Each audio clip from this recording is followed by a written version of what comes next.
Qu'est-ce que Johnny Boy Textor nous a encore fait, les gars? Qu'est-ce qu'il nous a fait comme merde? Info l'équipe, l'OL doit rembourser des sociétés d'affacturage qui le relancent pour les achats de 5 joueurs de Botafogo qui ne sont jamais venus.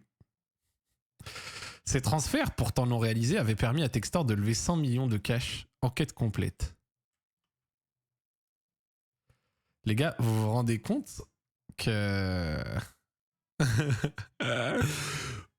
Textor, faut le foutre en tôle. Il n'y a pas le choix. En fait, Textor, pour l'arrêter, il n'y a qu'une seule solution qui est viable, c'est de le mettre en prison. Alors fondamentalement, c'est surtout la confirmation de choses dont on avait déjà entendu parler. Mais là, les gars, c'est noir. Vraiment, c'est noir. En fait, on va lire l'article, et au-delà de l'article, en fait, c'est très facile à comprendre. Genre, c'est ultra facile à comprendre tellement c'est une douille monumentale.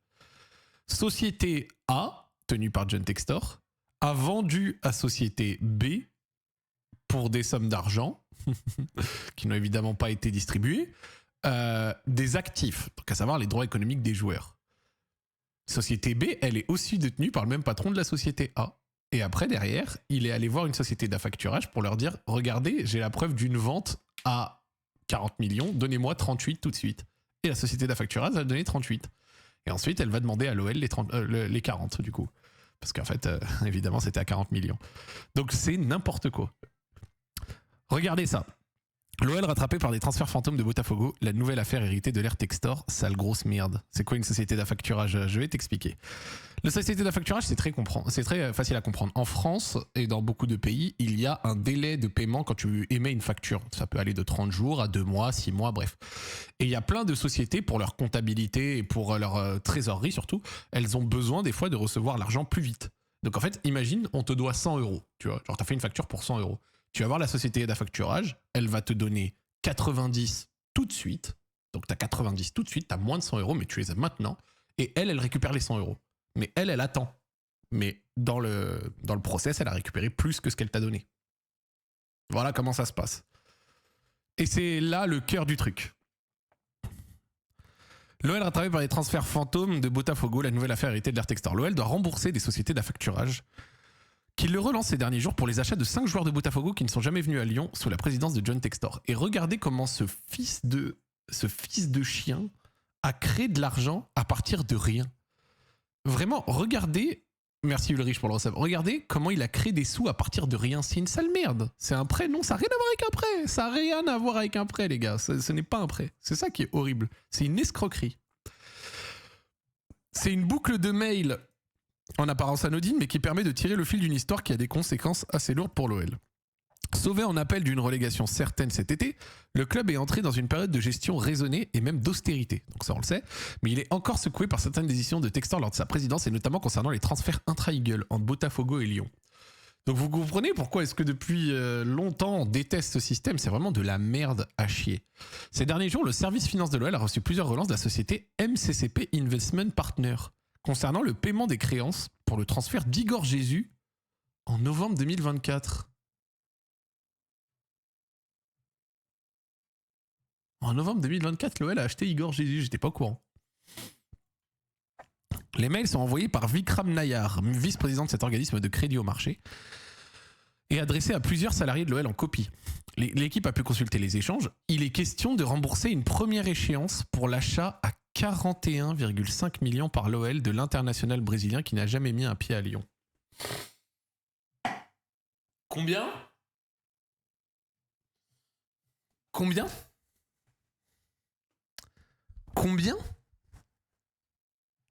Novembre 2024, combien ?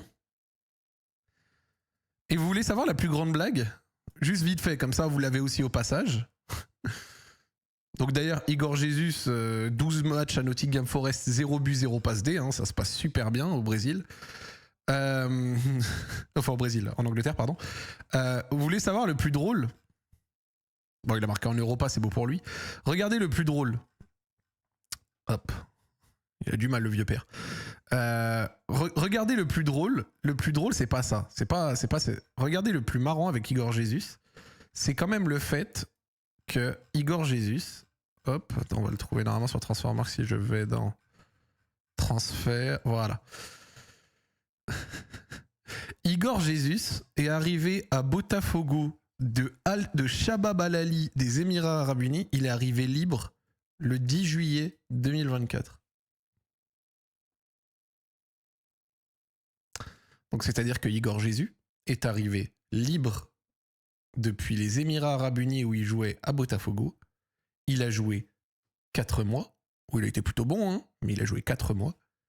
Et Textor a voulu le revendre à l'OL pour 41,5 millions d'euros. Est-ce qu'on se rend compte de ça? Est-ce qu'on se rend compte de la ficelle? Un joueur brésilien qui jouait aux Émirats arrivé libre au milieu de l'été 2024 est revendu en novembre 2024 à 41,5 millions à l'OL. L'OL n'a évidemment jamais eu l'argent ni les reins pour ce genre de transfert. Quelques mois après Moussa Niakhaté avec l'argent et Nuama, etc. Donc de l'international brésilien qui n'a jamais mis un pied à Lyon. En réalité, Igor Jesus n'est pas le seul dans ce cas puisque selon nos infos, recoupées auprès de plusieurs sources à l'OL et à Botafogo, 5 joueurs ont été transférés du club brésilien vers le club français. Donc ça après on le savait, ce truc de droit économique à chier, etc. Sans jamais que les transactions ne soient enregistrées par la LFP. Igor Jesus donc, mais aussi Luis Enrique, Thiago Almada, Jair Cunha et Jefferson Savarino. Jefferson Savarino. Vous vous rappelez de Jefferson Savarino? Tous ces transferts se sont déroulés entre juillet 2024 et mars 2025, générant une créance de 120 millions pour l'OL, qui n'a pourtant jamais pu compter sur ses joueurs dans son effectif, hormis Almada, l'Argentin ayant fait l'objet d'un prêt gratuit de 6 mois en janvier 2025. Donc, l'OL, qui était déjà en négatif, on l'a vu, et qui avait déjà fait un été 2024, donc regardez, absolument délirant, hein, l'été 2024 de l'OL est délirant. Voilà c'est quel été, hein, l'été 2024, si jamais. C'est l'été où Textor a ramené Moussa Niakhaté, bon Moussa c'est un bon, etc., mais voilà le prix. Ernest Nuama, c'était la validation de l'option d'achat de Aurel Mangala, de Saïd Benrahma.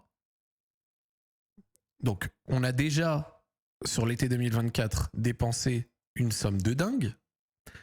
Et en plus d'avoir déjà dépensé une somme de dingue à cet été-là, ce sale chien de Textor, entre juillet 2024 et mars 2025, a fait 120 millions de transferts qui ne sont jamais arrivés. Et c'est même pas des transferts, c'est des achats de droits économiques. C'est-à-dire, c'est un token de joueur. C'est un NFT. Genre Textor, vous avez vu les NFT? Il l'a appliqué au football, ce sale chien. Et il y a 2 problèmes qui viennent à ça. 2 problèmes qui arrivent à ça. Les problèmes, donc on va quand même lire, bah, on lit la suite de l'article. Près de 100 millions de cash récoltés grâce à l'affacturage. Si on n'a pas eu d'effet sportif, ces achats ont des conséquences économiques. Textor a ainsi pu procéder à de l'affacturage auprès de différents établissements financiers afin d'obtenir près de 100 millions de cash au total pour les 5 transactions.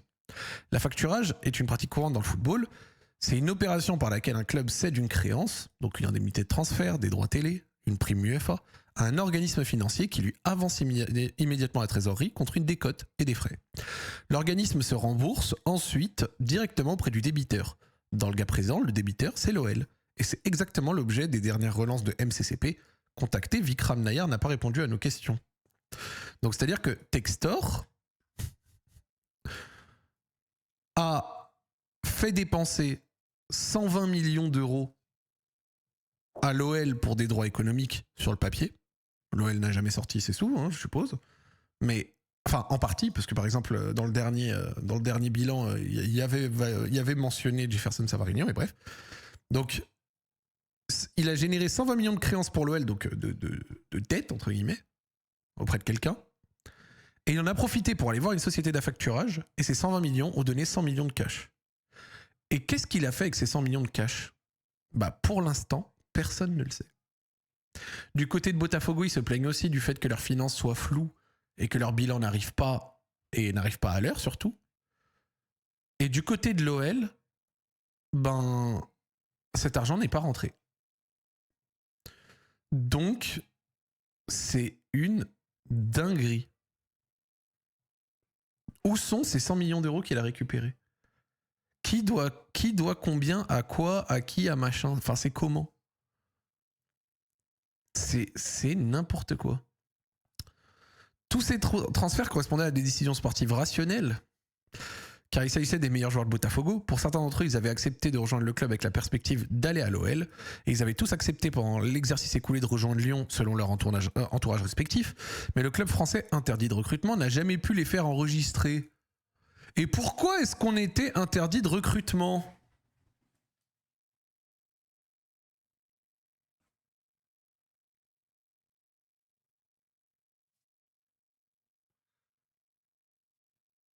Pourquoi est-ce qu'on était interdit de recrutement? On se pose la question. Et les droits fédératifs sont restés propriété de Botafogo. Pourtant, la facturage a bel et bien été réalisé. Donc, il a vraiment créé 100 millions d'euros à partir de vent. Ce sale étron de merde. Sollicité via son conseil, Stuart Leach, Textor assure que le cash a en grande partie profité à l'OL, ce qui est difficilement vérifiable puisque les résultats financiers de l'exercice 2024-2025 publiés la semaine dernière ne font pas état de ces sommes entrantes. Oh, donc ces 100 millions d'euros n'ont pas bénéficié à l'OL. Donc l'OL a eu, genre, techniquement, une dette de plus de 100 millions d'euros qui s'est ajoutée sur ses comptes qui doit profiter, qui devait aller pour Botafogo. Ce dernier a chopé les sous via la facturage et l'argent n'est jamais retourné à Lyon.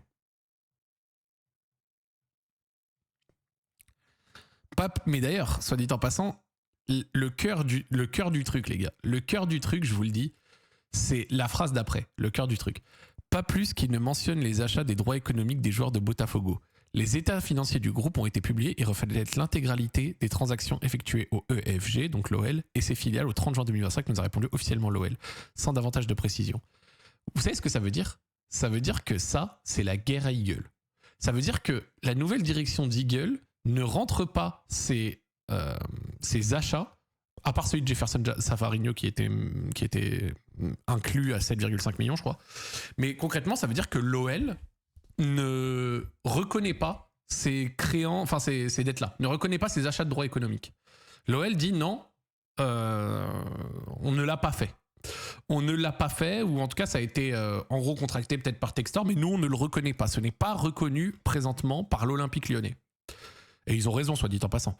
Parce que si ça avait été reconnu, ça voudrait dire que l'OL aurait dû toucher l'argent des transferts de Luis Enrique, des transferts d'Almada, des transferts de Thiago, bref, de tous les mecs, quoi. Igor Jesus et tout. Et actuellement, ce n'est pas le cas. L'OL n'a pas eu les entrées d'argent de Luis Enrique et compagnie. Alors que c'est ce qui était promis, soit dit en passant. Rappelez-vous, à l'époque, on parlait des droits économiques et tout sur le papier. Si l'OL les possédait vraiment, l'OL aurait dû toucher l'argent. L'analyse de ces flux est décortiquée actuellement au sein d'Eagle Bidco, l'entité qui chapeaute les deux clubs. Le fonds Ares, principal prêteur de Textor au moment du rachat, vient de nommer Stephen Welsh aux manettes.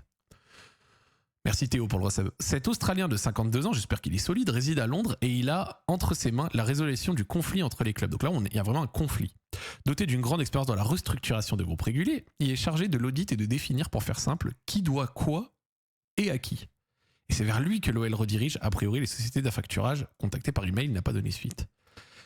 La meilleure solution serait un accord global d'appurement des dettes entre toutes les parties, explique Maître Akiurek, avocat français en droit des affaires au barreau de Paris, spécialisé dans les litiges commerciaux. C'est-à-dire que les conseils de chacun se mettent autour de la table et travaillent en bonne intelligence. Mais pour cela, il va probablement falloir que les actionnaires mettent la main à la poche afin de régler les compensations financières. Il en va de l'intérêt de tout le monde d'aller vers une résolution négociée, notamment afin d'éviter des procédures contre l'OL. Celles qui pourraient être déclenchées notamment par les organismes de crédit. Eh oui. Eh oui, eh oui, eh oui. C'est noir. Hein. Vraiment, c'est très très noir. Et donc regardez, pour l'OL, les comptes récemment publiés sont exhaustifs. Concernant les joueurs Igor Jesus et Jair Cunha, ils ont été transférés cet été par le club Carioca, réellement cette fois, pour 19 et 10 millions à Nottingham Forest. Merci Maxime pour le receb. Soit un peu moins de la moitié des montants auxquels ils avaient été vendus à l'OL. L'OL avait acheté Igor Jesus et Jair Cunha, donc leurs droits économiques, pour plus de 60 millions d'euros. Et Botafogo les a revendus derrière à 19 et 10 millions d'euros. Merci MyMix pour le Prime. Luis Enrique avait signé au Zénith pour 31 millions au mois de janvier, tandis qu'Almada était vendu à Atlético pour 20 millions. Ces sommes ont-elles été fléchées vers Lyon? Là encore, le flou persiste, d'autant que les deux premiers achats, ainsi que l'international argentin, auraient, et là c'est là on est dans l'usine à gaz, totale. Apparemment, Igor Jesus et Jair, ainsi que Almada, auraient été rachetés par Botafogo à l'OL au mois de mai, ce qui rendrait leur mouvement nul. Donc en fait, il y a un monde où si Botafogo a racheté à l'OL ces mecs-là, en fait, le mouvement serait naze et c'est du coup Botafogo qui devrait de l'argent à Lyon. Pour peu qu'ils aient été rachetés à la bonne somme.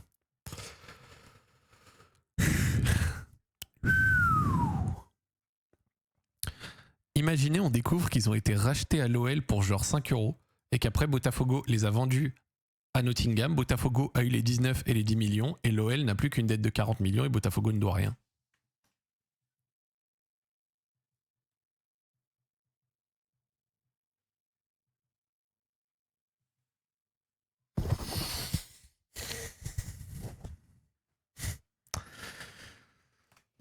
Ah oui, si, bah non, l'OL n'a pas rien, l'OL a les 5 € dans cette affaire, exactement. Une source à l'OL rappelle que les comptes ont été arrêtés par le conseil d'administration et approuvés par les commissaires aux comptes, selon les standards très élevés applicables aux sociétés cotées en bourse, et qu'ils sont exhaustifs, reflétant l'ensemble des positions avec les autres entités Eagle. De nombreux flux et transactions ont eu lieu entre ces entités, ils ont été comptabilisés dans les états financiers de l'OL, il n'est pas pertinent d'examiner un flux isolément. La nouvelle présidente, Michelle Kang, impliquée au quotidien pour que le club retrouve la confiance des instances et des partenaires, aurait par ailleurs récemment musclé son jeu. Jusqu'à présent très diplomate, elle fait désormais part d'une volonté de combattre tous ceux qui voudraient du mal à l'OL. Reste à voir si cela suffira à l'avenir dans ce sac de nœuds face aux dettes. Michel, je suis ton soldat. Michel.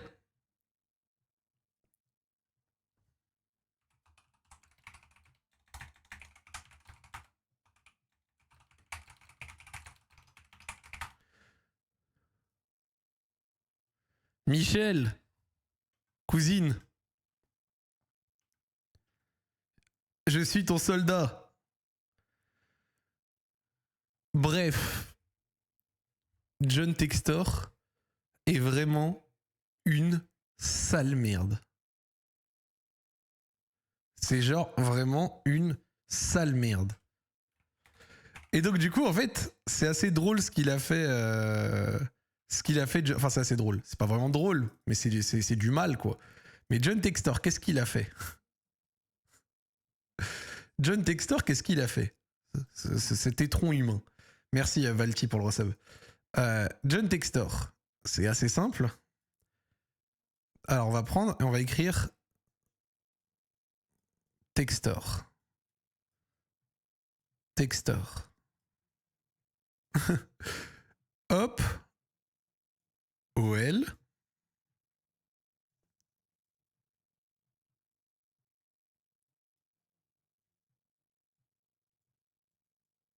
Botafogo.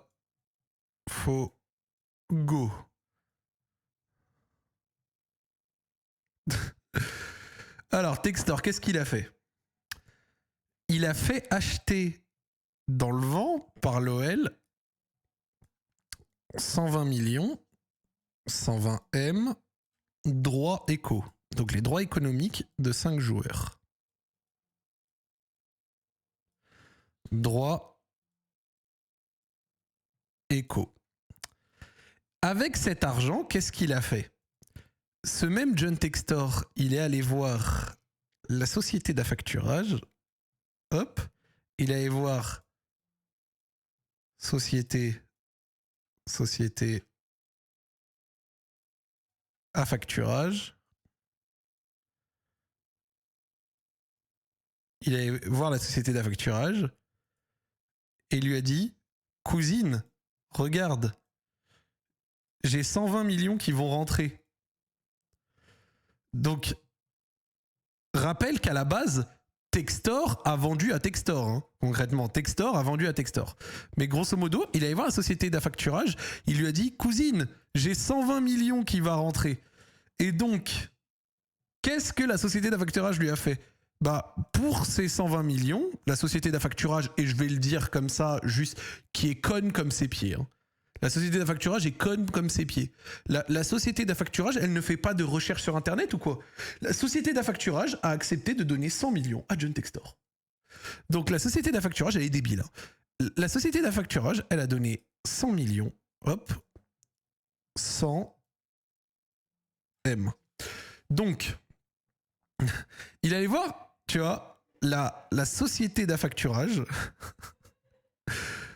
pour lui dire « Ouais, j'ai 120 millions qui rentrent. » Et la société d'affacturage a donné 100 millions à Textor. Donc, maintenant, il y a quand même une autre double magouille. C'est que du coup, derrière, la société d'affacturage, qu'est-ce qu'elle a fait? Elle demande 120 M à l'OL. Et vous voulez savoir le plus drôle dans tout ça? Le plus drôle dans tout ça,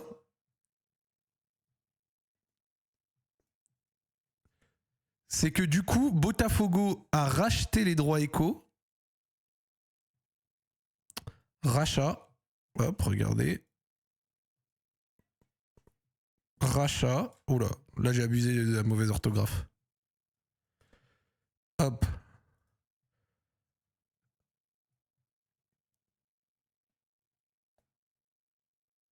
Rachat. Ah, il y a la pub. Vas-y, je vous attends.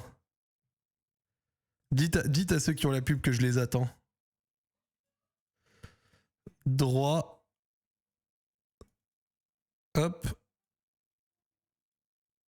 Écho. Et là, je mets point d'interrogation parce qu'on ne connaît même pas la somme.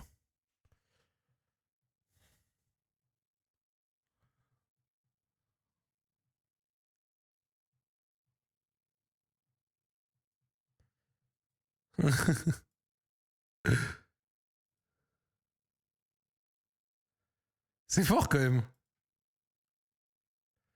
C'est très très fort.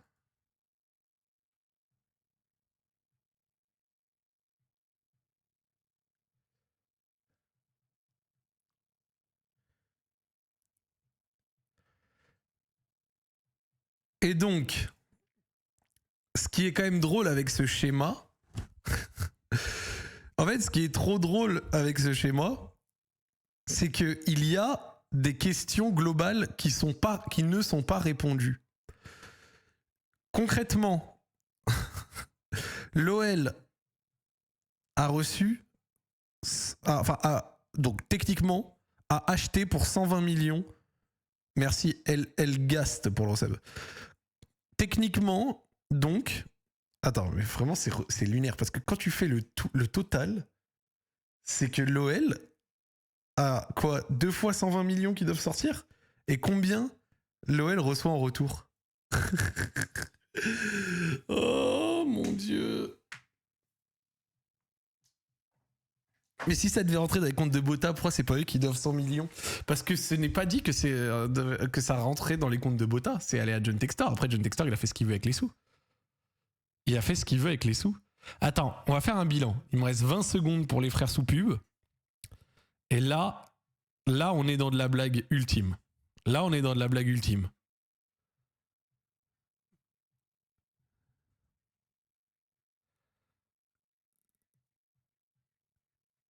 Et donc, quand on fait le résumé de tout ça,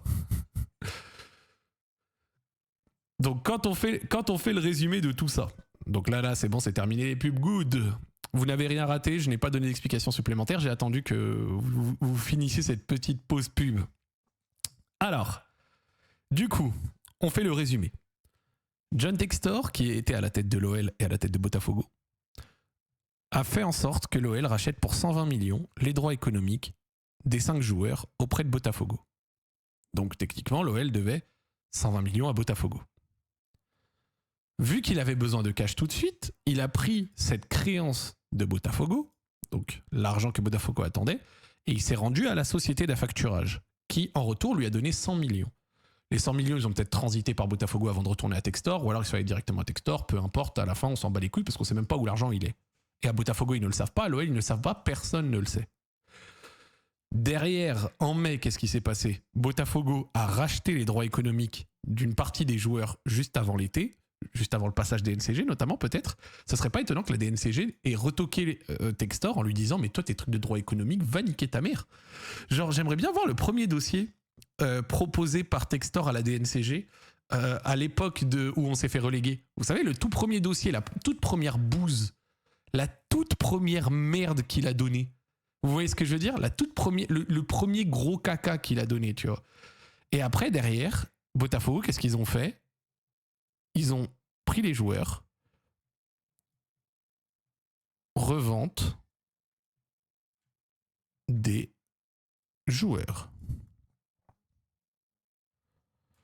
Donc, c'est-à-dire que c'est quand même assez particulier, parce que grosso modo, on fait le résumé. Donc, Textor a utilisé l'Olympique Lyonnais pour acheter pour 120 millions des droits économiques de joueurs à Botafogo. Il s'est servi de cette créance pour récupérer 100 millions auprès d'une société d'affacturage. La société d'affacturage réclame les 120 millions à l'OL parce que c'est comme ça que ça fonctionne le facturage. Elle a donné 100 millions à Textor, mais elle réclame du coup les 120 millions auprès de ceux qui doivent les payer, à savoir l'OL. Et au milieu de tout ce bazar, Botafogo en mai a racheté les droits économiques des joueurs juste avant le mercato d'été, mais on ne sait pas pour combien. Est-ce que ça a été acheté au même montant que l'achat de base? Si c'est au même montant que l'achat de base, ça rend l'opération un peu nulle. Ça fait peut-être que c'est Botafogo qui doit des sous. C'est un monde où c'est peut-être Botafogo qui va devoir les sous à la société d'affacturage, soit dit en passant, je vais mettre le point d'interrogation. Il y a un petit monde où ça peut être ça, parce que si l'opération est nulle entre les deux, c'est un monde où c'est Botafogo qui, du coup, tu vois, parce qu'en fait, si l'OL doit des sous à Botafogo, Botafogo doit des sous à l'OL, à la fin, le payeur, c'est Botafogo, vu qu'il y a eu le rachat. Et au milieu de toute cette merdasse nucléaire, Botafogo a récupéré les droits économiques de ses joueurs, puis les a revendus au mercato d'été dernier, donc 19 millions pour Igor Jesus, 10 millions pour Jair, 20 millions pour Almada.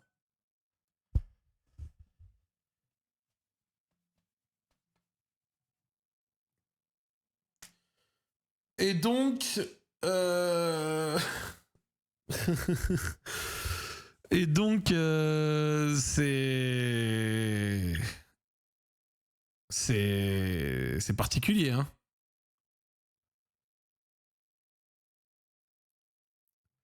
Et donc là, actuellement, il y a le bon vieux Stephen Welch qui, du coup, est la personne qui doit déterminer qui doit quoi à qui et comment. Et je pense que ça va se finir... en fait, en gros, le cœur du truc... Donc en gros, le cœur du truc, c'est quoi? Le cœur du truc, c'est... Concrètement, actuellement, le cœur du truc, c'est un peu ça. À combien était le rachat des droits économiques? Si le rachat des droits économiques était équivalent à la créance de base de l'OL, ça fait vraiment une opération nulle, donc l'OL peut s'en sortir à peu près ok. Genre si Botafogo... Genre si l'OL a acheté les droits économiques de Igor Jesus pour 41,6 et que Botafogo les a rachetés pour 41,6, bon... At the end of the day, ça fait opération nulle, l'OL ne doit rien et Botafogo doit à la société d'affacturage, force. Si ce rachat a été pour 1 euro symbolique ou je sais pas quoi, ben alors là on est on est on est vraiment dans le on est vraiment dans la blague du siècle. Hein. On est vraiment dans la blague du siècle. Hein. Parce que ça voudra dire que Botafogo aura rebénéficié de tout ça avec un rachat qui lui aura permis de bénéficier dès l'été dernier du montant de la vente de Luis Enrique, non pas Luis Enrique mais de Almada et compagnie. Sachant que dans tout ça, il faut aussi se rappeler d'un truc, c'est que l'OL n'a pas rentré tout ça dans ses comptes. Par contre, l'OL a mentionné, et c'est dans le communiqué de Eagle Football Group, l'OL a mentionné le rachat de Savarino. Communiqué Eagle bilan. Regardez. Donc c'est... Hop. Est-ce que c'est bien ça? Hop, hop, hop, hop, hop. Donc ça, c'est les comptes consolidés. Hop, donc ça, c'est les comptes consolidés. Et dans communiqué...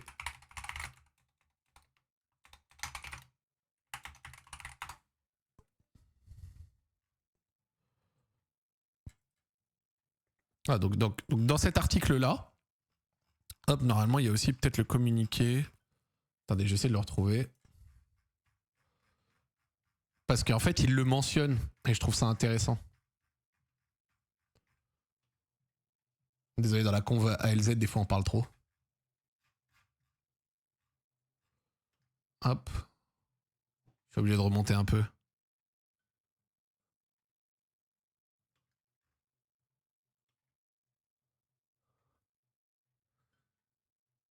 D'accord, je tape sur Google, je ne trouve pas ce communiqué. Je suis obligé de remonter une conv où je sais que Hugo l'avait envoyé. Il est sorti quel jour déjà le bilan? C'est bon, je l'ai. C'est bon, je l'ai. Donc, dans ce communiqué, il y a un truc assez intéressant. Les autres actifs s'établissent à 271 millions et intègrent notamment 109, donc là, il y a quand même ça. Les autres actifs s'établissent à 271 et intègrent notamment 109,6 millions de créances courantes et non courantes envers le club Botafogo associé à la cession de droits économiques de joueurs. Donc dans ce communiqué et dans ce bilan, on retrouve entre autres une partie de ces trucs de cession de droits de joueurs, que ce soit envers Botafogo ou envers nous, d'accord? Donc ça, c'est vraiment particulier. Et il y avait un autre truc, parce que ça m'intéresse, c'était... Attends, je vais chercher Botafogo parce que hop, si je fais CTRL F normalement et que je tape Botafogo, hop, entrée. Les autres produits s'élèvent à moins 1 et le résultat net de cession des droits économiques de joueurs... Ah, attends. Les autres produits et charges courantes s'élèvent à moins 11,9 millions. Ils intègrent notamment moins 12,5 millions assignés par l'instance de contrôle et les résultats nets de cession des droits économiques des joueurs acquis auprès de Botafogo. Oh, ça c'est un petit indice sur peut-être le montant du rachat des droits économiques qui rendrait peut-être le truc un peu nul. Et une dernière phrase, les autres actifs mobilisés, dont le total s'élève à 10,7, intègrent les droits économiques d'un joueur acquis au cours du premier trimestre 2025 auprès de Botafogo pour 7,6 millions. Donc ça là les gars, c'est l'achat de Jefferson Savarino. Donc ça c'est Jefferson Savarino. Par contre, effectivement, un truc qui est rassurant dans le communiqué là, du bilan de l'OL, c'est que grosso modo, quand on va sur les autres actifs s'établissent à 271 et intègrent notamment 109 millions de créances courantes et non courantes envers le club de Botafogo associé à la cession de droits économiques de joueurs en N-1. Les autres actifs intégraient la créance CVC pour 50 millions. Ça veut dire que en intégrant ça, c'est un beau bordel. Tout simplement. Frère, c'est juste un beau bordel. C'est juste un beau bordel et ce sera intéressant de voir où est-ce que ça va nous mener. Parce que le cœur de la chose, comme je l'ai dit, c'est à combien ont été rachetés ces droits économiques. Est-ce que ça a fait une opération nulle ou non? Selon que l'opération ait été nulle ou non, eh ben, on verra les conséquences sur le club. Mais quel immense étron humain, John Textor, sérieux. Quel immense étron humain. C'est dangereux pour l'OL? Je sais pas. Franchement, j'ai envie de te dire, là, actuellement, là, au 3 décembre, midi 30, c'est pas Zach Nani qui va t'affirmer est-ce que c'est dangereux à 100% ou non. Genre, c'est... Je peux pas. Je peux pas. Donc, voilà. Mais John Textor, faut qu'il aille en tôle. Hein. John Textor, c'est la tôle et rien d'autre. Hein. John Textor, c'est la tôle et rien d'autre.